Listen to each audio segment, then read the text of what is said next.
Hello students, बेटा इस video असी डिस्कस करांगे भी जदों कोई बॉडी ग्रैविटी के अंडर मूव करती है तो असी अपन इक्वेशनस की कुछ चेंज करना है, की चेंज कर सकते हैं, किहड़ियां टर्म्स फिक्स रहिंदियां ने, किहड़ियां टर्म्स की वैल्यू सानूं ऑलरेडी पता होंदी है, ये डिस्कस करना है। ठीक है, ग्रैविटी कह लो या ग्रेविटेशनल फोर्स कह लो, इस बारे तुसी 9th या 10th क्लास पढ़िया, होपफुली 9th क्लास पढ़िया होगा। ग्रेविटेशनल फोर्स बेटा उस फोर्स को कहते हैं जिहड़ी फोर्स अर्थ वालों लगाई जाती है सारिया बॉडीज, है ना। अर्थ वालों बाकी ऑब्जेक्ट्स ते जिहड़ी फोर्स लगती है डाउनवर्ड डायरेक्शन, तुहानूं पता ही होएगा जिहड़ी अर्थ है वो हर चीज़ को अपने वाल नीचे को खिंचती है। कोई भी चीज़ तुसीं ऊपर सिट दो वो वापस कितने गिरेगी, डाउनवर्ड। उन्होंने वापस डाउनवर्ड कौन लेके आता है, ग्रेविटेशनल फोर्स। तो ग्रेविटेशनल फोर्स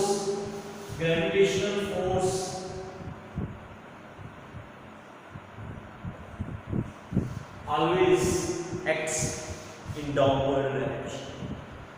हुण इस दे अंदर जो बॉडी ते ग्रेविटेशनल फोर्स लग रही हो, है ना, एंड बॉडी मूव करे तो उसकी की चेंजेस भी आ सकते हैं।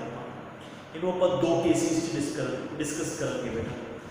फर्स्ट केस तो वो जिस बॉडी डाउनवर्ड ही मूव करेगी अलोंग द ग्रेविटेशनल फोर्स के अलोंग, एंड दूसरा केस हम डिस्कस करेंगे जो बॉडी को असीं अपवर्ड थ्रो करेंगे। ग्रेविटेशनल फोर्स नीचे को लगेगी बट बॉडी को असीं अपवर्ड थ्रो करेंगे अगेंस्ट द ग्रेविटी। तो फर्स्ट केस हम डिस्कस कर रहे हैं in case of freely falling body. Free fall किसको कहते हैं, किसी भी बॉडी को सर्टेन हाइट तो ड्रॉप कर दो, छड़ दो बेटा।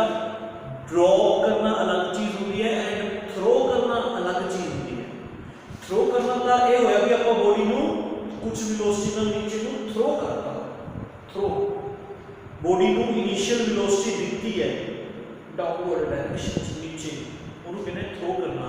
ड्रॉप करना होता है जस्ट बॉडी को अपने हैंड तो रिलीज करना, क्योंकि जो तुम बॉडी को थ्रो करोगे थ्रो दे विच तो बॉडी के ऊपर ग्रेविटेशनल फोर्स भी लगेगी तो तुम्हारी फोर्स भी लगेगी। ओके, तुम्हारी फोर्स भी तो ग्रेविटेशनल फोर्स भी। Body experiences now two forces, तुम्हारी भी लग रही है ग्रेविटेशनल भी लग रही है। क्लियर, वो केस नहीं मैं कह रहा, आप केस डिस्कस कर रहे हैं फ्री फॉल। फ्री फॉल आप किसको कहते हैं, जो असीं किसी ऑब्जेक्ट को ड्रॉप करवाना है, छड्डना है, रिलीज करना है। जो असीं किसी ऑब्जेक्ट को ड्रॉप करांगे, फॉर एग्जांपल देखिए ground level, this is ground level. आपने को कोई ऑब्जेक्ट है, कोई स्टोन है हैविंग मास m, अपने सर्टेन हाइट तो सपोज करो this height is h, certain height तो इस बॉडी को ड्रॉप करना है। ड्रॉप मतलब असीं इनिशियल वेलोसिटी नहीं लगांगे, इन जस्ट रिलीज करते हैं। तो इस बॉडी पे जिवें ये बॉडी नीचे को आएगी, हम दसोगे किस दे कारण नीचे को आएगी, due to gravitational force. This body moves downwards. Gravitational force का अर्थ जी है ना, अर्थ इस ऑब्जेक्ट को अपने वाले खींचेगी। जिवें जिवें बॉडी नीचे आएगी इसकी वेलोसिटी इंक्रीज हुई है, its velocity goes on increasing. जिवें जिवें बॉडी नीचे आएगी its velocity goes on increasing. जो वेलोसिटी इंक्रीज हो गई तो ये एक्सेलरेशन जो प्लस चले जाता है, याद है बस ऐसे when velocity goes on increasing acceleration is positive। तो बेटा क्योंकि बॉडी में सिर्फ एक ही फोर्स लग रही है, केडी फोर्स, ग्रेविटेशनल फोर्स, तो एक्सेलरेशन आएगी, acceleration due to gravity. Body की एक्सेलरेशन कितनी आएगी बेटा, एक्सेलरेशन ड्यू टू ग्रेविटी जितनी। a की वैल्यू g की वैल्यू SI सिस्टम 9.8 मीटर पर सेकंड स्केल, जिको सी अप्रोक्सीमेटली 10 मीटर्स इन SI सिस्टम। इन CGS सिस्टम जी की वैल्यू 980 जो approximately 1000 भी कह सकते हैं, very close. these are the values of g। तो आप उस बॉडी च एक्सेलरेशन की लेंगे बेटा प्लस जी, क्यों? क्योंकि ये जो एक्सेलरेशन आई है it is due to the force of gravity आई है and is constant acceleration g. ठीक है, जिਵੇਂ जिਵੇਂ बॉडी नीचे जाएगी वेलोसिटी बढ़ी जाएगी, बॉडी च एक्सेलरेशन नहीं आएगी। ग्राउंड पे हिट करन तो जस्ट पहला एट पॉइंट सी पॉइंट जेड़ा है just before hitting the ground पे हिट कर तो पहला बॉडी की कुछ ना कुछ वेलोसिटी बनेगी, बॉडी की वेलोसिटी जीरो नहीं बनेगी कि मैं सोच लो भी ग्राउंड पे पहुंच के वेलोसिटी जीरो होगी बेटा। ये वेलोसिटी बिल्कुल ग्राउंड पे जो बॉडी टच करती वो नहीं रहेगा, ग्राउंड पे हिट कर तो जस्ट थोड़ा या ऊपर बॉडी की वेलोसिटी कुछ ना कुछ हुए। This is the final velocity of the body. Clear? Body ने कितना डिस्टेंस कवर किया, जिनिया हाइट है that is the distance covered by body. तो बेटा डिस्टेंस कवर हो गया हाइट, इनिशियल वेलोसिटी बॉडी की लेनी है 0, एक्सेलरेशन बॉडी की लेनी है plus g. these are the values of g है ना। फाइनल वेलोसिटी की कुछ वैल्यू होगी, या ये वैल्यू तुमको दिखती होगी या ये वैल्यू तुसी फाइंड करनी होगी। क्लियर? टाइम तक जितना टाइम लग गया ता इक्वेशंस ਅਸੀਂ ਆਹੀ यूज करते v is equal to u plus ab, second s is equal to ut plus half at square, and third equation v square minus u square is equal to 2as। Equations नहीं बदलांगे, equations ਤਾਂ ਅਸੀਂ ਆਹੀ use ਕਰਾਂਗੇ, but ਇਹਨਾਂ ਦੇ ਵਿੱਚ ਹਮੇਸ਼ਾ when body falls freely u the value ਹਮੇਸ਼ਾ ਕਿੰਨੀ ਹੋਗੀ ਬੇਟਾ 0। डिस्टेंस कवर्ड कितना लोगे जितनी हाइट तो बॉडी फॉल की, एक्सेलरेशन कितनी लोगे प्लस जी की वैल्यू। v या तो सी फाइंड करना हो या तो लिखना हो। v is the velocity of the body just before hitting the ground.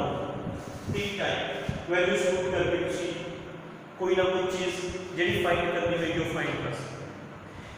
ठीक है, अगर बॉडी को ਅਸੀਂ ड्रॉप नहीं करवाते नीचों ग्राउंड लेवल तो ऊपर ਨੂੰ थ्रो करते हैं अपवर्ड डायरेक्शन, तो बेटा जो ਤੁਸੀਂ बॉडी ਨੂੰ अपवर्ड डायरेक्शन से थ्रो करोगे, when we throw the body in upward direction, फिर बॉडी की इनिशियल वेलोसिटी 0 नहीं होगी, it has some value, u की कुछ ना कुछ वैल्यू होगी। ये वैल्यू या अमेरिकन में लिखी होगी या ਤੁਸੀਂ फाइंड करनी होगी, बट u कुछ ना कुछ होएगा। इस केस की तरह u 0 नहीं होएगा, u की वैल्यू कुछ ना कुछ होएगी। ठीक है, body moves upward, gravitational force acting downwards, इससे भी ग्रेविटेशनल फोर्स नीचे लग रही है, इससे ग्रेविटेशनल फोर्स मोशन तो ऑपोजिट लग रही है। ग्रेविटेशनल फोर्स लग रही है नीचे, वो मोशन किधर को हो रहा है अपवर्ड, दैट मींस जो ग्रेविटेशनल फोर्स है ये वेलोसिटी की करेगी डिक्रीज, वेलोसिटी घटाएगी। इस केस में वेलोसिटी बढ़ती सी, इस वेलोसिटी घटेगी, जिਵੇਂ जिਵੇਂ बॉडी ऊपर जाएगी वेलोसिटी घटेगी। वेलोसिटी जो इंक्रीज होती है एक्सेलरेशन प्लस जाती है, जो वेलोसिटी डिक्रीज होती है बेटा एक्सेलरेशन माइनस रहनी है। कितनी रहनी है g। ऐसा ही सिस्टम सोल्व करना ए वैल्यू, सीधे सिस्टम सोल्व करना वैल्यूज। ठीक है, जिਵੇਂ जिਵੇਂ बॉडी ऊपर जाएगी वेलोसिटी घट जाएगी, एक पोजीशन पे पहुंच के एनी वेलोसिटी कितनी होगी 0। तो बेटा इस केस इनिशियल वेलोसिटी 0 से टॉपमोस्ट पॉइंट पे, इस केस फाइनल वेलोसिटी 0 होगी। ठीक है, डिस्टेंस कवर्ड जेड़ा आ वाला डिस्टेंस हो जाएगा हाइट, जेडी हाइट है h, this is the distance covered. तो बेटा डिस्टेंस कवर्ड हो गया h, initial velocity some value कोई भी, ठीक है। एक्सेलरेशन आएगी minus, final velocity 0 time t। Equation ਅਸੀਂ आगे यूज करेंगे। इक्वेशंस कोई फर्क नहीं पाओगे बेटा, नहीं था ना स्टूडेंट्स न्यूमेरिकल्स कंफ्यूज हो जाते हैं भी कदों केड़ी इक्वेशन लगानी है, कदों प्लस वाली लगानी है, कदों माइनस वाली लगानी है। इक्वेशंस से ਅਸੀਂ कोई फर्क नहीं पाओगे। इक्वेशंस ਅਸੀਂ आगे यूज करेंगे ऑलवेज, चाहे न्यूमेरिकल आ वाला है चाहे न्यूमेरिकल ए वाला है, दोनों न्यूमेरिकल्स से कोई भी न्यूमेरिकल आ जाए इक्वेशन आगे यूज होंगी।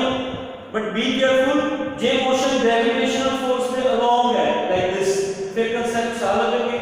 बट अगर मोशन ग्रेविटेशनल फोर्स तो अगेंस्ट है, ऑपोजिट है, फिर कांसेप्ट साल, ठीक है। So these are the two cases जिन्हां दे विच ਅਸੀਂ मोशन ग्रेविटी दे अलोंग या ग्रेविटी दे अगेंस्ट डिस्कस करते हैं। बेटा थ्योरेटिकल पॉइंट ऑफ व्यू नालों ये टॉपिक इंपॉर्टेंट नहीं है, but numericals point of view नालों ये टॉपिक बहुत ज़्यादा इंपॉर्टेंट है। तुसी कंसेप्ट्स याद रखने ने। When body falls freely initial velocity 0, when we throw the body upward in upward direction then it's final velocity is 0। Clear? Against the gravity जाओगे acceleration negative, along the gravity जाओगे तो acceleration positive. Clear? Hope you understand. Thank you very much.